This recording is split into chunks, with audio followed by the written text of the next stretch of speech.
결혼 생활 10년 동안 자녀를 갖기 위해 노력했지만 좋은 결과를 얻지 못했다는 40대 부부.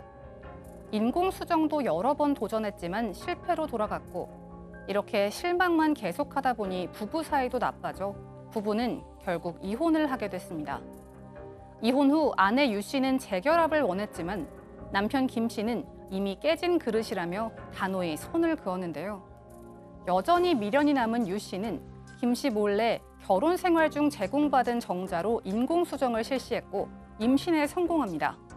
얼마 전 김 씨는 전처로부터 곧 아들이 태어난다는 얘기를 전해 듣고 크게 당황했습니다.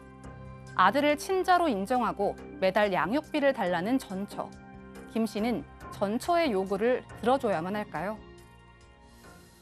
네, 이 사건은 또 이제 1년 전 이혼한 40대 부부의 사연인데요. 결혼한 이후에 이제 10년 넘게 아이가 생기지 않다 보니까 네. 부부가 이제 갈등을 좀 겪었던 부부예요. 맞습니다. 이게 캠퍼스 커플이었어요. 대학 시절부터 오래 알고 지냈고 또 오래 사귀었고 서로 너무 잘 알고 그러다 보니까 이 상대 외에 누구와 결혼하겠는가 너무 자연스럽고 당연히 결혼을 해서 결혼 생활을 하게 됐는데 이때 많이들 겪으실 거예요. 연애와 결혼은 다르구나.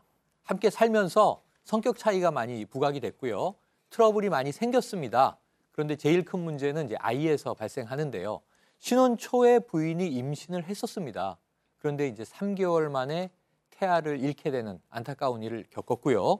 그 이후로 자, 이 부부 불화를 좀 그럼 아이를 가지면 나아지지 않을까? 이 부부가 상당히 노력을 합니다. 한방요법도 써보고 또 운동도 함께 해보고 이 임신에 좋다는 것들은 다 해봤는데 잘 안 됐어요. 결혼 5년 차에 드디어 이 난임 부부이기 때문에 불임 시술까지도 이제 불임 시술이 아니고 이제 시험관악이라든가 네. 인공수정도 이제 시도하게 되는 겁니다. 그런데 이조차도 여의치 않았습니다. 그래서 부부 관계는 점점 멀어지고 나빠지고 갈등은 격화됐고요. 네. 결국은 1년 전에 이혼을 하는 상황까지 맞게 된 거죠. 네. 아마 그 아이 안 생겨서 이렇게 힘들어하는 부부들 보신 경험들이 있을 거예요. 제 주변에도 이제 한두 맞아요. 쌍이 있었던 경험이 있는데 되게 힘들어하더라고요. 맞아요. 이제 그 갈등을 이제 극복하기 힘든 과정이었는데 이제 1년 전에 이제 이혼을 했는데 그래도 이 부인은 다시 좀 시작해보고 싶어서 남편을 찾아가면서 다시 시작하자라고 이렇게 얘기를 했다고 합니다. 이혼 후에 전 아내가 찾아와서 다시 시작해보자라고 말은 했는데 아이러니하게 처음에 이혼 얘기를 꺼낸 건 아내였었습니다. 네. 아내 자체는 워낙 난임이나 이런 걸로 정신적으로 힘들었고 또 부부관계에도 약간 갈등이 있는 데다가 고부 갈등이 굉장히 이제 극심해지다 보니까 이제 아내가 굉장히 스트레스를 많이 받아서 남편에게 먼저 이혼하자 제안을 했었던 거였었고 남편은 당시에 오히려 아내를 좀 이렇게 도닥도닥하면서 좀 더 참아보고 조금 더 해보자 이렇게 이제 이혼하지 말라는 취지였었는데 이제 아내가 워낙 완강하게 이혼을 이제 요구하니까 이혼을 하게 된 거였거든요. 근데 막상 이혼을 하고 나니까 남편과 아내가 완전히 또 입장이 바뀌는데 남편은 이혼을 하고 나니까 생각보다 이혼 전보다 마음도 가볍고 뭔가 짐이 하나 덜어진 것 같고 굉장히 자유로운 본인 생활에 마음이 평화롭다라는 걸 느꼈고요. 반대로 아내는 오히려 불안해지고 남편과 괜히 이혼했구라는 후회가 된 거예요. 네. 그래서 다시 남편을 찾아와서 우리 다 재결합하자라고 하는데 남편은 이미 전혀 그런 의사가 없다라는 생각이 들고 돌이켜보니까 10년을 같이 살았는데 내가 과연 10년 동안 행복했나? 남편 생각에는 그렇지 않았다라는 결론이 내려진 네. 거예요. 그래서 아내에게 완강히 다시 재결합은 어렵다라고 이야기를 했고 그리고 이제 그런 과정에 전 아내에게 이야기를 하지는 않았지만 전 남편에게는 새로 사랑하는 여성이 생깁니다. 네. 그런데 이제 얼마 전에 있습니다. 남성 이제 전처로부터 연락을 받았는데 아내가 네. 전처죠. 아내가 그렇죠. 임신을 했다라고 연락이 왔어요. 그러니까 어떻게 된 겁니까? 오랜만에 전화가 왔는데 지금 따로 살잖아요. 예. 당신의 아이를 임신했다. 음. 이건 정말 아닌 밤중에 홍두깨 같은 그런 상황이죠. 아니 같이 살지도 않는데 지금 어떻게 지금 네. 아내가 임신을 했다는 거지? 그리고 알고 보니까 이혼 전에 이 부부가 아까 불임 상태가 계속 지속이 되니까 인공수정도 시도하고 그래서 시험관 시술을 하면서 이 남편의 정자를 냉동해서 보관을 해놨던 거예요. 근데 이제 이혼을 했잖아요. 근데 이혼을 했는데 아내가 이 전 남편의 동의를 전혀 받지 않고 예. 이혼 후에 이제 이혼하기 전에 맡겨놨던 이 냉동 정자를 가지고 그리고 그 냉동 정자로 시술을 했고요. 이제 그게 성공을 합니다. 그래서 아내가 지금 임신을 한 거예요. 그리고 이 아내가 임신했다고 바로 알린 게 아니고요. 이제 한 4개월 돼서 완전히 안정기에 접어들었어라고 그냥 전 남편한테 일방적인 통보를 하게 되는 거죠. 이게 뭐 무슨 우리가 얘기할 때 영화 같은 얘기다, 뭐 드라마 같은 얘기다 하는데 오히려 이게 드라마보다 더 상상을 뛰어넘는 얘기인데 네네. 어쨌든 뭐 시험관하기 하다가 그걸 정자은행에 이제 맡겼는데 그걸 통해서 아이를 가졌다라는 거 아니겠어요? 그런데 지금 얘기한 것처럼 남편은 처음에 이혼을 안 하겠다라고 했는데 이혼하고 나니까 마음도 편해지고 네. 새로운 여자도 이제 만난 상태에서 이 얘기를 들으니까 얼마나 당황했겠습니까? 그러니까 새로운 변화에 적응을 해 가면서 이 남성은 새로운 또 행복을 추구하고 있었던 거예요. 네네. 지금 전 아내는 계속 이 과거를 그리워하고 있었고 전 남편은 이제 새로운 삶을 살고 있습니다. 처음에는 어색했다고 해요. 그런데 해보니까 혼밥도 괜찮고 혼술도 좋고 혼자 영화도 볼 수 있고 이제 혼자 하는 생활에 굉장히 익숙해진 데다가 그럴 즈음에 또 좋은 여성을 만나서 교제가 시작이 됐습니다.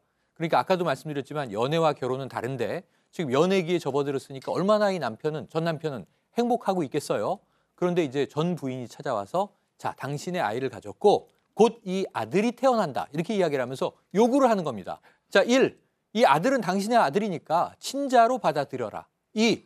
이 아이를 최소 한 달에 한 번 이상 만나서 아빠 노릇을 해라. 3. 양육비 내라. 그러니까 이 남성은 지금 좀 혼란에 빠져서 이게 어떻게 해야 되는 상황인가 좀 이제 고민하고 있는 지경입니다.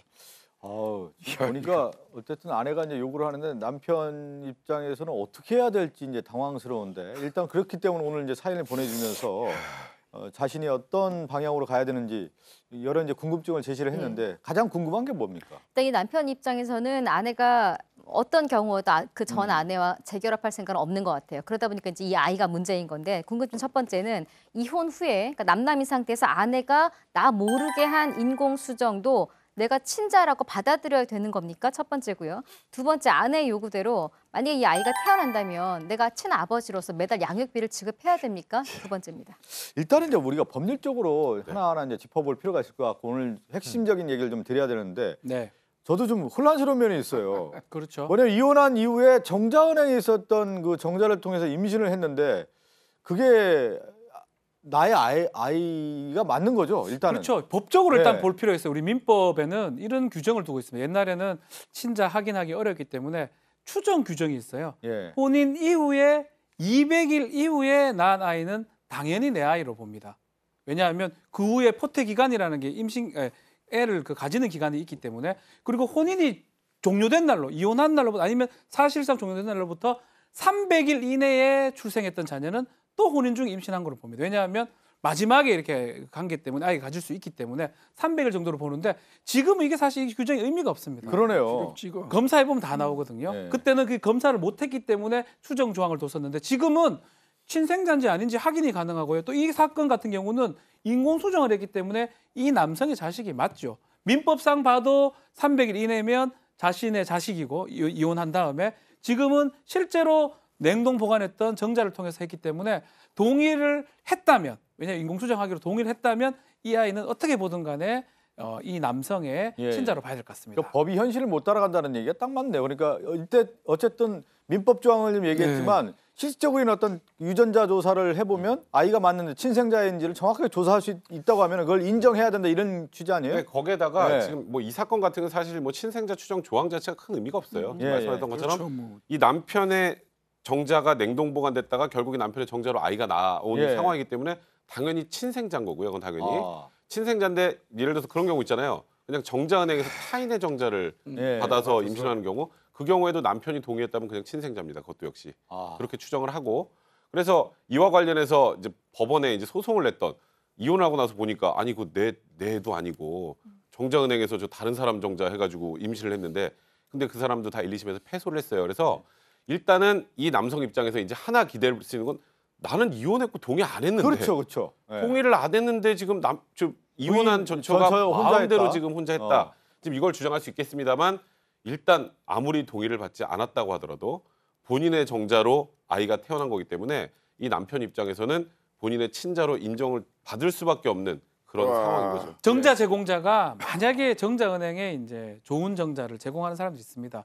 불특정 어떤 사람이라면 그 사람을 찾아내서 사실 알고 보니까 네가 예전에 정자 제공한 적 있잖아. 당신이 아버지입니다. 양육비 주세요라고는 할 수가 없습니다. 예, 예. 그렇지만 특정한 사람이죠.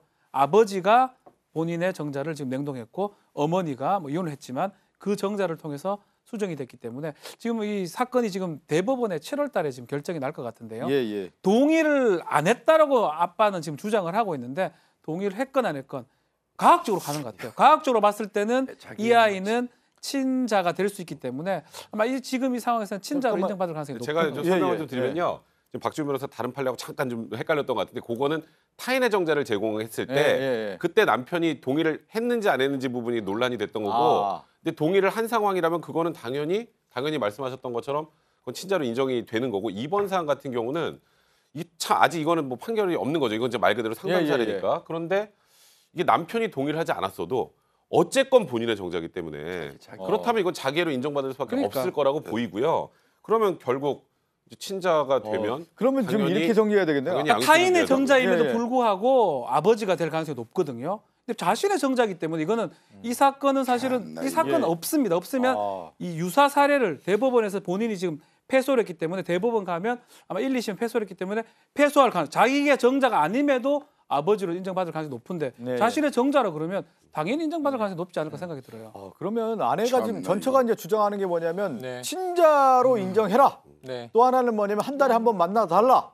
또 하나는 양육비를 내라. 그러면 친자면 당연히 양육비 이게 지금 지급해야 되는 거죠. 혼인의 출생자라고 인정이 된다고 하더라도 이건 인지청구한 무조건 이건 뭐 명확하잖아요. 이건 증거가 딱 있으니까 냉동정도를 했으니까. 아니 그러면 당연히 이게 어떻게 친자고요. 되는 거야? 제가 좀 혼란스러운 면 중에 하나가 이제 지금 이제 친자로 인정되고 양육비 지급하는 당연히 건데 해야 그러면 됩니다. 이제 지금 오늘 상담하신 네. 남성 예. 같은 경우는 다시 재결합해야 되는 건가? 아니면 재결합하지 않은 아니요. 상태에서 그거는 그것만 다 인정을 해야 되나? 이런 것도 고민되지 않겠어요? 엄마 입장에서 이제 어. 만약 애가 출산이 지금 된다고 가정했을 때 인지 청구를 할 수가 있습니다. 예, 예. 아이를 대리해서 인지 청구하면 남편한테는 뭐 인지가 되면서 양육비라든지 이런 제공할 의무가 생길 거고요. 예. 다만 혼인해달라고 할 수는 없는 겁니다. 혼인은 남녀의 문제고 자식하고 아버지 문제는 친자 관계의 문제이기 때문에 그거랑은 별개의 문제라고 보면 될 예. 거예요. 그러니까 이 경우는 어쩔 수가 없이 돼버린 거고요. 앞으로 첨단과학 시대에 이혼할 때는 냉동 정자를 반드시 회수한다.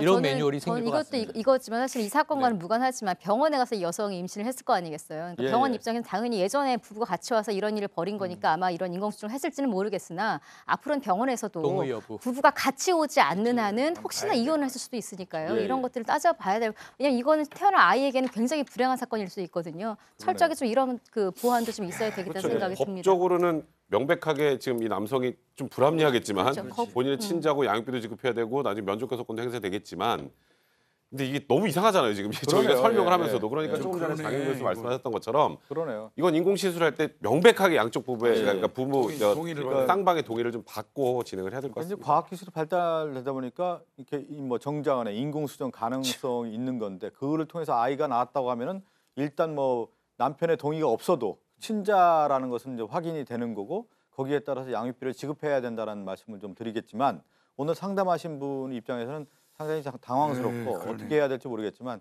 이 부분에 대한 법적인 부분들을 저희가 설명을 했으니까 전체와 잘 상의하시기 바라겠습니다. 함께 사는 세상으로 가죠.